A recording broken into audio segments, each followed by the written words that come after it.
Evangelho, sexta-feira da 24ª semana do Tempo Comum.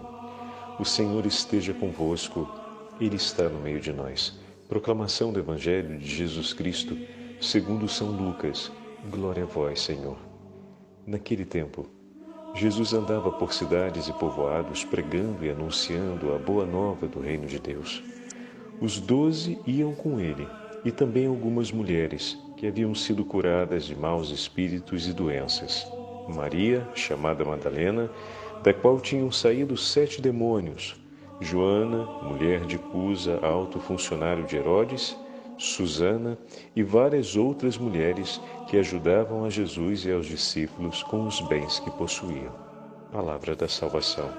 Glória a vós, Senhor.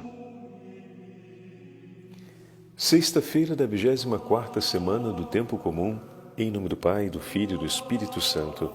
Amém. Queridos irmãos e irmãs, a Santa Liturgia hoje nos entrega a abertura do 8º capítulo do Evangelho de São Lucas. E que belo texto acabamos de ouvir, tão delicado e tão simples, mas com um significado tão importante. Jesus continua cumprindo a missão de anunciar o Evangelho, pregando por todas as partes. E Lucas nos diz que acompanha a pregação de Jesus os apóstolos, os 12 que o acompanham, assim como as mulheres que haviam sido curadas e libertas pela ação do Senhor. Juntamente com o Senhor que caminha anunciando e pregando a boa nova do Evangelho, vão aquelas que testemunham a verdade a respeito de Cristo Jesus e Senhor. Verdadeiramente Ele é o Senhor, verdadeiramente Ele é o Messias, pois Ele transformou a minha vida. O Senhor chamou os 12 para junto de si e os enviará em todos os lugares e cidades por onde Ele mesmo deveria anunciar o Evangelho. E isso também fará com a missão dos 72, que será narrada pelo mesmo evangelista Lucas. Mas aqui, de maneira particular, Lucas traça esse delicado paralelo. Ao lado do Senhor que prega e anuncia a boa nova do Evangelho, estão aquelas cuja vida se tornou o testemunho eficaz e imediato da boa nova anunciada. Quem são as mulheres que seguem o grupo de Jesus?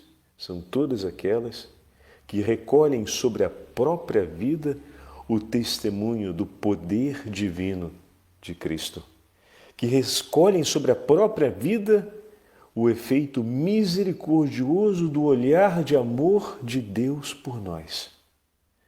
São aquelas que foram não apenas alcançadas, digamos assim, no coração pelo anúncio do Evangelho, mas que, professando a fé no nome do Senhor, tomaram parte na edificação do reino de Deus. Jesus tem poder sobre o príncipe das trevas, o Senhor submete a Satanás e a todo o inferno. Eu posso testemunhar, sim, ele submete, dizem elas.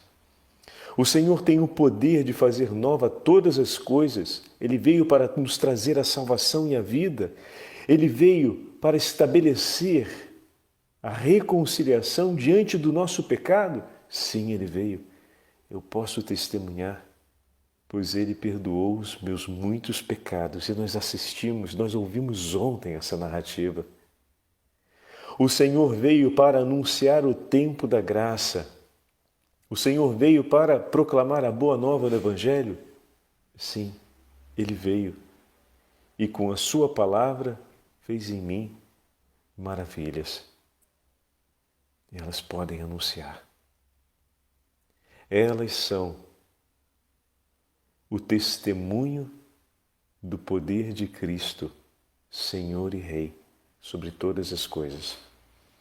Meu irmão e minha irmã, Lucas tem essa delicadeza no seu Evangelho de marcar de maneira especial a figura das mulheres, o amor e a importância de cada uma delas dentro do anúncio da salvação realizada por Cristo e dentro da obra messiânica de Jesus. Como é significativo e como Lucas marca com tanta clareza a presença e a importância de cada uma das mulheres dentro do Evangelho. Como daqui a pouquinho vamos ouvir do documento Mulheres Dignitatem, de São João Paulo II, um trecho onde o Santo Padre comenta a respeito da importância do gesto de Jesus em relação às mulheres durante o Evangelho. Não, qual Evangelho? O de Lucas, Padre? Não. Ele vai tomar como base todos os evangelistas, mas dentre os 4 evangelistas, aquele que dá mais ênfase à figura da mulher é São Lucas. Por exemplo, São Lucas nos revela o papel transcendental e central da figura da Virgem Maria. Também invoca o testemunho e narra para nós o testemunho de Marta e Maria quando acolhem Jesus em sua casa. E essa narrativa, naquele momento do 10º capítulo do Evangelho de São Lucas, tem uma relevância muito grande para falar sobre o acolhimento da Boa Nova, mas ao mesmo tempo o desejo e a prontidão para o serviço da caridade.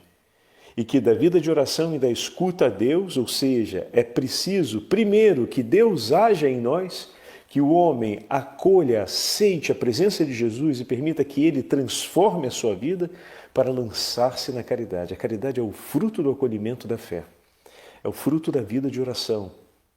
E que vai depois, obviamente, como uma bela romã, a imagem da fruta, uma das frutas muito simbolizadas na Sagrada Escritura, porque ela é plena de sementes, ela é extremamente fecunda. Então a caridade como fruto da oração, como fruto da experiência do ato da profissão de fé e da aliança de amor com Cristo, é como uma romã. A caridade é como uma grande romã, profundamente fecunda. Quando se abre, espalha sementes por todas as partes e dessa forma produz sempre mais. Porque é cheia de Deus, ao cumprir-se a caridade se multiplica. Ela vai lançar as sementes da fé e se multiplicará. Novas árvores e novos frutos abundantes com as sementes da fé. Assim, a caridade cumprida à luz da fé se torna fecunda. E da caridade se move em direção à fé, e da fé se realiza obras de caridade ainda maior, e assim sucessivamente. Essa imagem é muito bonita. Então temos ali Marta e Maria narradas no 10º capítulo, mas não somente ali. Também Lucas, no 23º capítulo, fala das mulheres que se comovem com o sofrimento de Jesus e que o acompanham ao longo da paixão, unindo as dores do seu coração às dores do doce Senhor, do doce e bondoso Jesus, que sofre por nós e vem também consoladas por Ele durante o caminho do Calvário. Como nós recordamos toda sexta-feira, quando rezamos a Via Sacra. Também as que estão com a Mãe do Senhor, ao lado da Virgem Santíssima, junto ao grupo dos apóstolos, na narrativa do 1º capítulo dos Atos dos Apóstolos. Não nos esqueçamos, ambos os livros, o Evangelho segundo Lucas e os Atos dos Apóstolos, foram escritos por São Lucas, evangelista. Também a narrativa a respeito de Tabita, no 9º capítulo, que fazia tanto bem e cumpria tantos atos de caridade pela necessidade da comunidade dos fiéis, sobretudo das viúvas e dos órfãos, e tecia vestes para eles, e quando chega o apóstolo, então, elas choram e mostram todos os bens, todas as obras de caridade que aquela bondosa mulher realizava por elas. Olha aqui, sempre o fruto fecundo da caridade aparece estampado sobre a vida das mulheres no Evangelho. E querem ver ainda o fruto mais belo, ou um fruto belo em meio a tantos outros. Todos nós aprendemos a amar e aprendemos o significado do amor nessa vida junto ao coração de uma mãe. E uma mãe que se deixa sustentar por Deus, que encontra em Cristo a força e o vigor para caminhar cada um dos seus dias, oferece por seus filhos atos de amor e um testemunho de caridade tão fecunda, capaz de gerar, de fato, o coração de um grande homem e de uma grande mulher para a vida. Por que não dizermos que hoje o Evangelho é especialmente para todas as mães que nos escutam? E também hoje a Igreja nos entrega duas memórias celebrativas. São memórias, como dizemos, facultativas, não são obrigatórias, mas de Santa Hildegarda de Bingen, monja e abadesa beneditina, que no 1179, estamos falando aqui da famosa Idade das Trevas, como ela, tantíssimas outras mulheres revolucionaram a história da Igreja e do seu tempo ali. E foram um testemunho fecundo e abundante de grandíssimas bênçãos e graças. Santa Hildegarda, além de mística e teóloga, foi compositora. Escreveu belíssimos sermões e pregou tantas vezes para a conversão de muitos corações. Realizava também o estudo da fitoterapia, os estudos naturalísticos da época, e desenvolveu muitas coisas nessa área, sendo considerada também uma daquelas que intercede em favor dos farmacêuticos, dos farmacistas. Ih, rapaz, me confundi agora por causa da palavra aqui na Itália, é um outro nome. Farmacêuticos, pronto, saiu o nome. Desculpem a italianada. Também agiu em muitos momentos realizando conhecimentos e descobertas no campo da medicina. Foi poetisa, dramaturga, escritora. Nossa, quantas obras e quantas coisas realizou essa mulher em seus anos de vida. Quanto contribuiu para o crescimento da Igreja, para a santificação das almas, para a edificação da cultura, da ciência e das artes. Ela, naquele período chamado período das trevas, para a realidade da mulher, infelizmente ainda é apresentada assim na história, não só ela, como tantas outras, nesse período, iluminaram e revolucionaram a história da Igreja e da sociedade. Inclusive, foi sempre muito estimada pelos bispos e papas por conta de seus escritos. E todos eles foram reconhecidos e proclamada por Bento XVI, recentemente, no dia 7 de outubro de 2012, doutora da Igreja.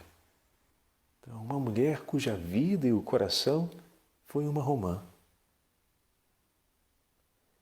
Foi cheio de fecundidade em tantas áreas do saber e em tantas experiências. Ela testemunhou verdadeiramente: o meu Senhor ressuscitou. E a sua vida, ao longo da sua história vocacional, foi no mundo um canto de ação de graças a Deus e um louvor perene diante da maravilha que o Senhor realiza no meio de nós.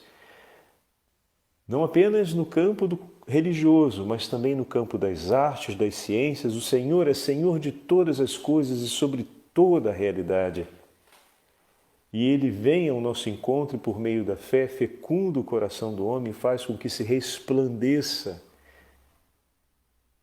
a beleza da criação e o poder soberano de Deus em tudo aquilo ao qual o coração do homem é capaz. Seja nas artes, seja na ciência, seja na literatura de modo geral, seja no conhecimento do mundo e no conhecimento das coisas eternas, é claro. São Lucas ainda nos lembra, no 16º capítulo, a figura de Lídia, que tanto colaborou para a difusão da fé em meio aos povos vindos da região grega. Então foram tantas as mulheres na Sagrada Escritura, e aqui Lucas reserva de maneira especial, na abertura do 8º capítulo, reserva de maneira especial essa percepção que nós fizemos no início, que eu usei a metáfora da romã para falar. Elas são aquelas que dizem, sim, é verdade, eu posso testemunhar porque a minha vida é a declaração de que essas palavras são realmente verdade e vida. E podemos dizer com clareza, onde iremos nós? Se Pedro declara, onde iremos nós, Senhor? Só Tu tens palavras de vida eterna. A vida dessas mulheres é o amém diante da declaração de São Pedro. Olha que maravilha, olha como se completa, meus irmãos, no seio da igreja, a identidade do homem, a identidade da mulher, o papel do homem e o papel da mulher, no anúncio e na vitalidade do Evangelho. E como falava ainda há pouco, se um dia conhecemos com maior profundidade o amor de Deus a partir do anúncio e da fé proclamada pelos apóstolos, tudo começa conhecendo o amor no coração de uma mãe. E se essa mãe nos leva nos braços e nos entrega ao seio da igreja por meio do batismo, se ela é aquela que, amando-nos, nos leva a conhecer a fé e nos anuncia o amor eterno de Deus como fonte e sustento do mais singular gesto de amor que o seu coração possa conter, pronto. Estamos diante de algo que nos marcará para sempre. E aqui hoje temos uma outra memória, que é de São Roberto Bellarmino, cardeal e doutor da Igreja, que é também jesuíta, que acompanhou o Papa Paulo V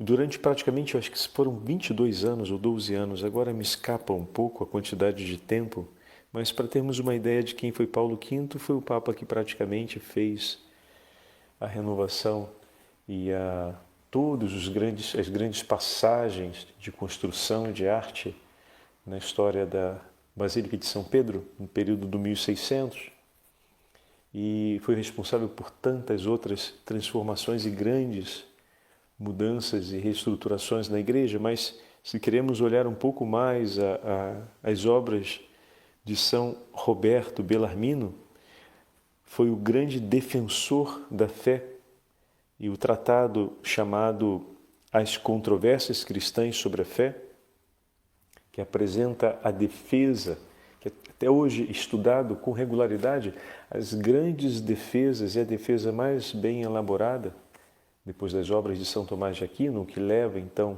poderemos assim dizer, à excelência numa execução jurídica, né?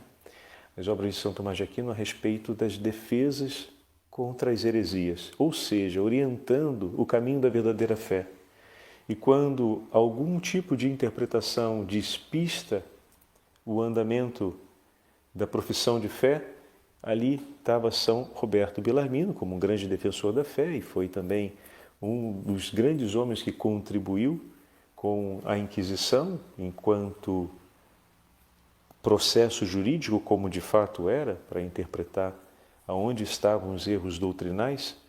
Então, a gente às vezes tem uma ideia da Inquisição um tanto quanto parcial e que se mistura por demais na hora da interpretação e do acesso aos dados históricos àquilo que foi a Inquisição realizada pelos protestantes, né? Porque também teve um processo inquisitório realizado por aqueles que não estavam em comunhão com Roma, pelas igrejas da Alemanha.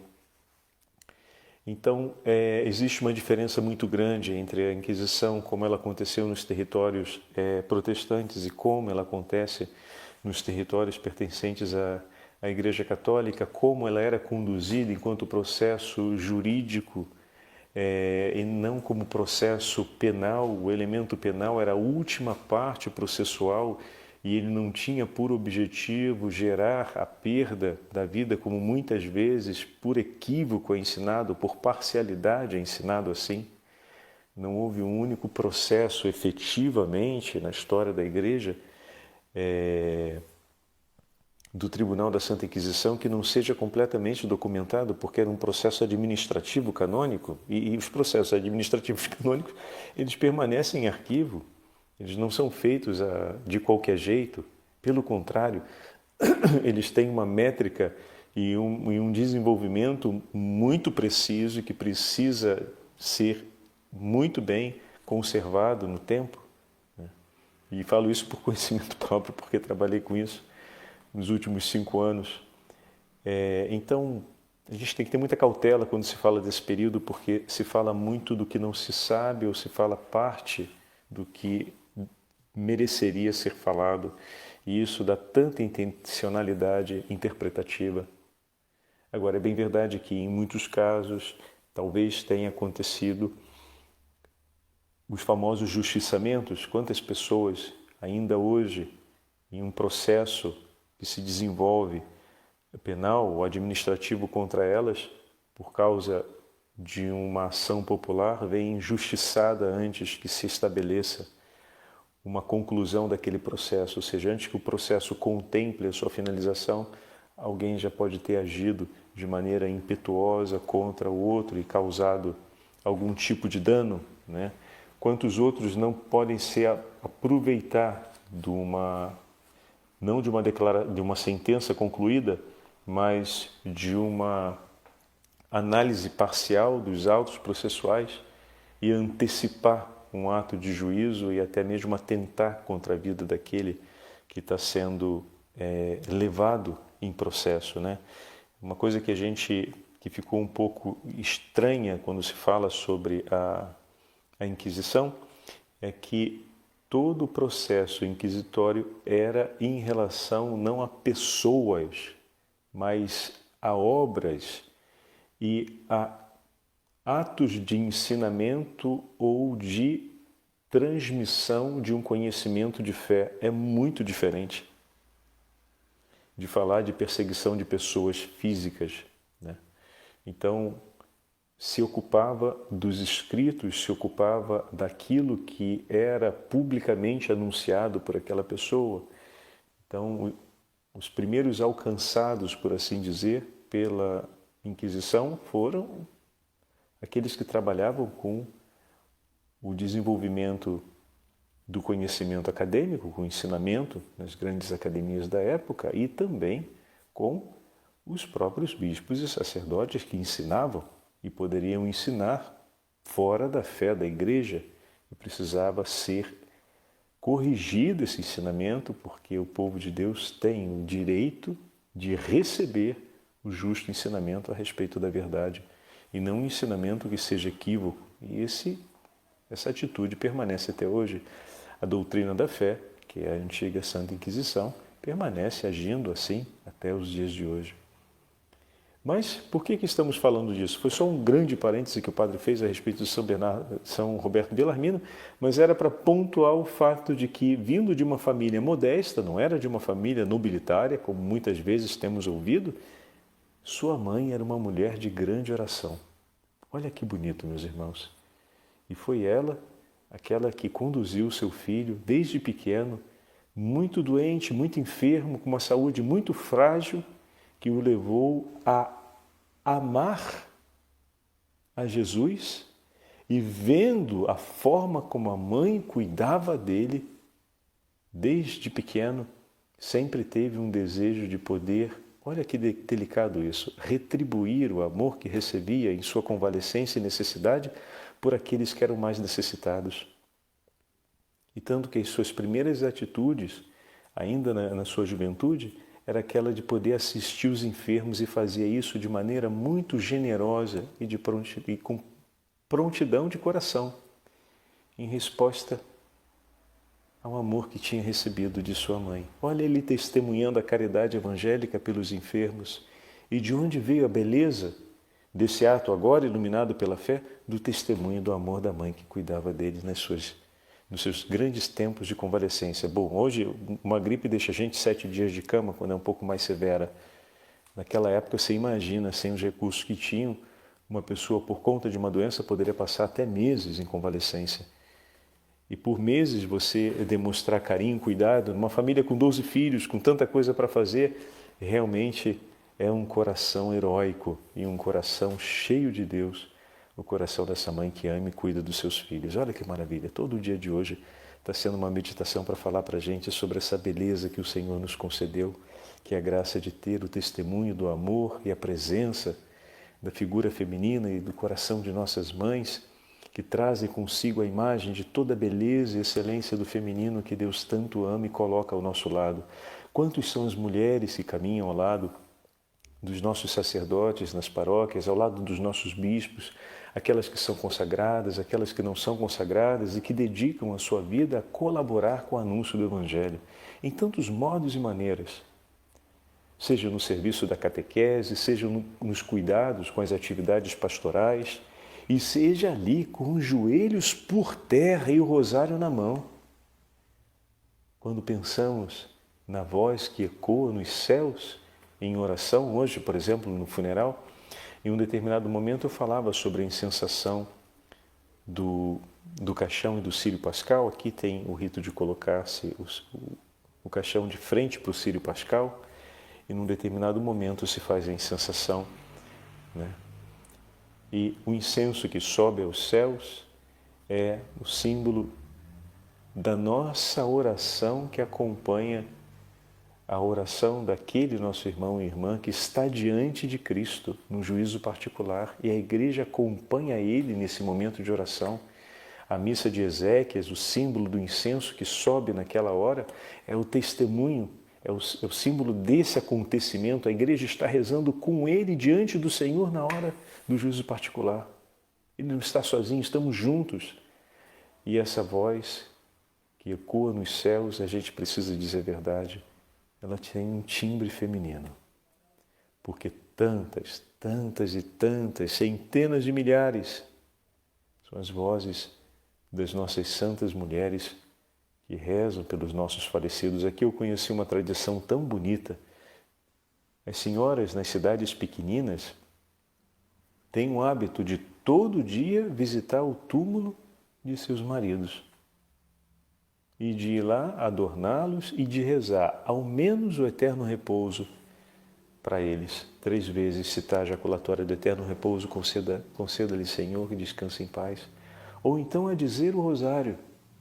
Vão rezando o terço até o túmulo, chegam lá, ajeitam tudo e concluem o terço ali diante do túmulo, depois diz o eterno repouso, a jaculatória do eterno repouso, e volta para casa.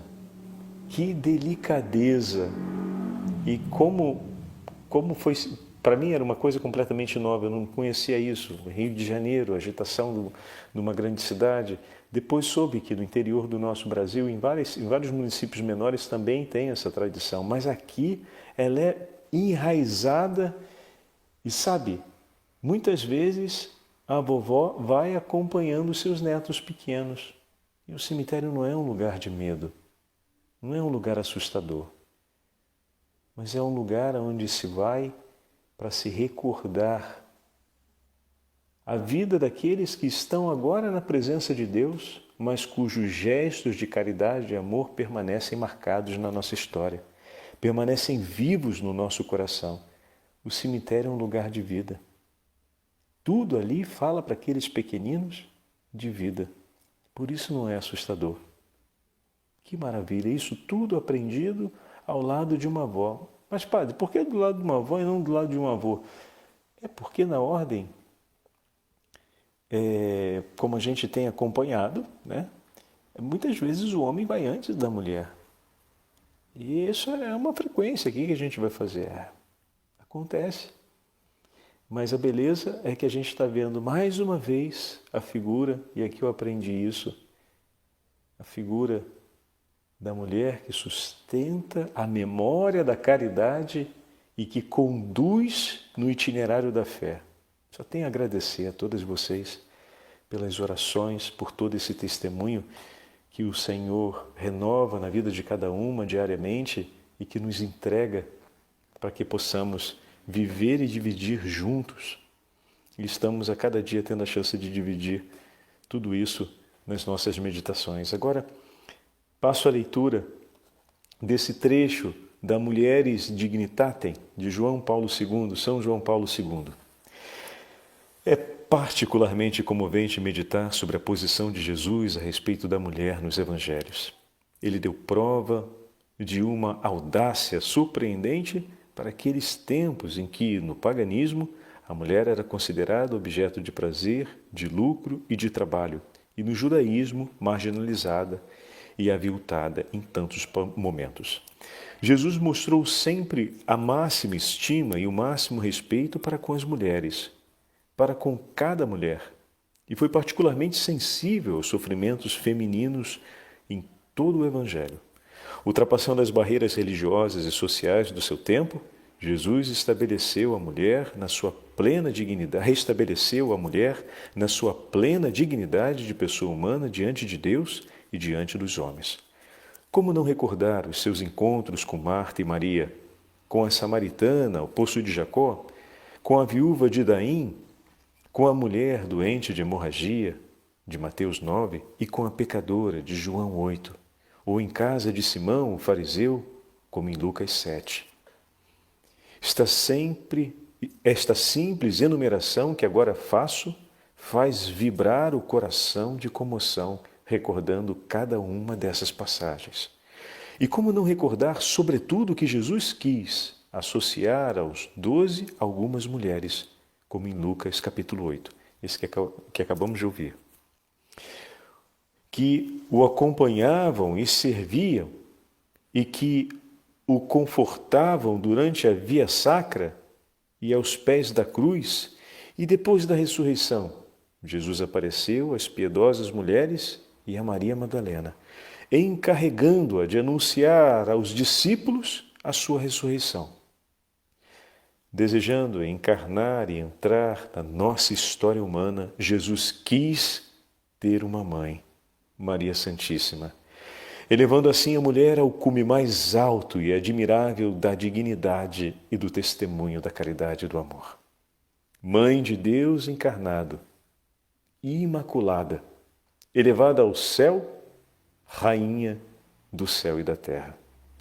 Por isso vós, mulheres cristãs, como Maria Madalena e as outras mulheres do Evangelho, deveis anunciar e testemunhar ter Cristo ressuscitado verdadeiramente.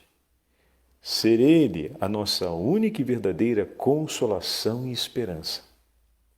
Tende, por isso, em conta a vossa vida interior, reservando todos os dias um pequeno oásis de tempo para meditar e rezar junto com a Igreja na intimidade de seu Senhor.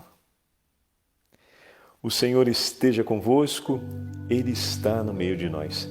Pela intercessão de São João Paulo II, de São Roberto Bellarmino, de Santa Hildegarda de Bingen e da Santíssima Mãe de Deus, Rainha do céu e da terra, abençoe-vos o Deus Todo-Poderoso, Pai, Filho e Espírito Santo. Amém.